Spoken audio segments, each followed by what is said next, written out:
A data center's the brains of the internet. The engine of the internet. It is a giant building with a lot of power, a lot of cooling, and a lot of computers. It's row upon row upon row of machines, all working together to provide the services that make Google function. I love building and operating data centers. I'm Joe Cava, Vice President of Data Centers at Google.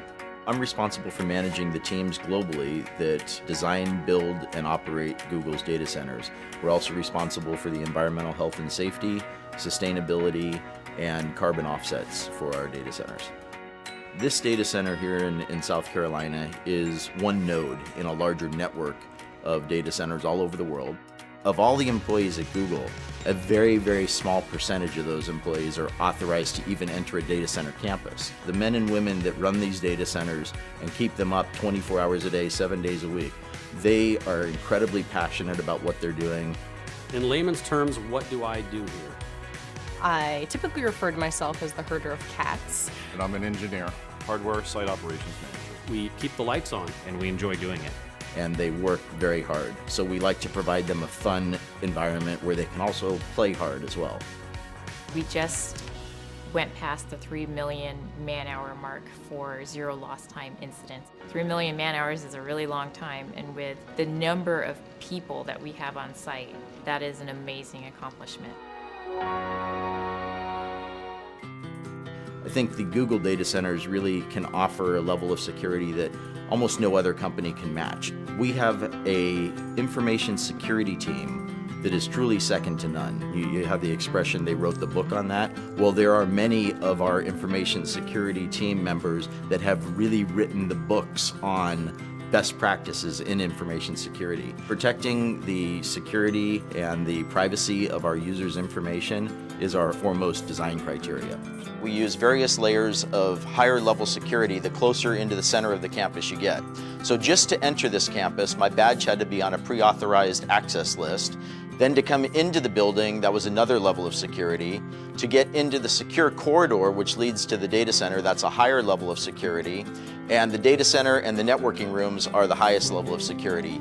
And the technologies we use are different. Like for instance, in our highest level areas, we even use underfloor intrusion detection via laser beams. So I'm going to demonstrate going into the secure corridor now. One, I have to be on the authorized list with my badge. And then two, I use a biometric iris scanner to verify that it truly is me. Okay, here we are on the data center floor. The first thing that I notice is that it's a little warm in here. It's about 80 degrees Fahrenheit. Google runs our data centers warmer than most because it helps with the efficiency. You'll notice that we have overhead power distribution.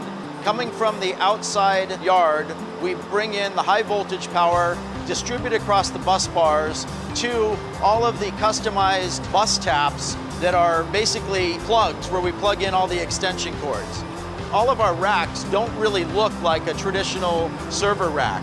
These are custom designed and built for Google so that we can optimize the servers for hyper efficiency and high performance computing. It's true that sometimes drives fail and we have to replace them to upgrade them because maybe they're just no longer efficient to run. We have a very thorough end-to-end chain of custody process for managing those drives from the time that they're checked out to the server till they're brought to an ultra-secure cage where they're erased and crushed if necessary. So any drive that can't be verified as 100% clean, we crush it first, and then we take it to an industrial wood chipper where it's shredded into these little pieces like this. In the time that I've been at Google for almost 6.5 years now, we have changed our cooling technologies at least 5 times. Most data centers have air conditioning units along the perimeter walls that force cold air under the floor that then raises up in front of the servers and cools the servers. In our solution, we take the server racks and we butt it right up against our air conditioning unit. We just use cool water flowing through those copper coils that you see there. So the hot air from the servers is contained in that hot aisle. It raises up, passes across those coils, where the heat from the air transfers to the water in those coils, and then that warm water is then brought outside the data center to our cooling plant, where it is cooled down through our cooling towers and returned back to the data center, and that process just repeats over and over again. To me, the thing that amazes me about Google in the data centers is the pace of innovation and always challenging the way we're doing things. So when people say that innovation in a certain area is done, that we've kind of reached the pinnacle of what can be achieved, I just laugh.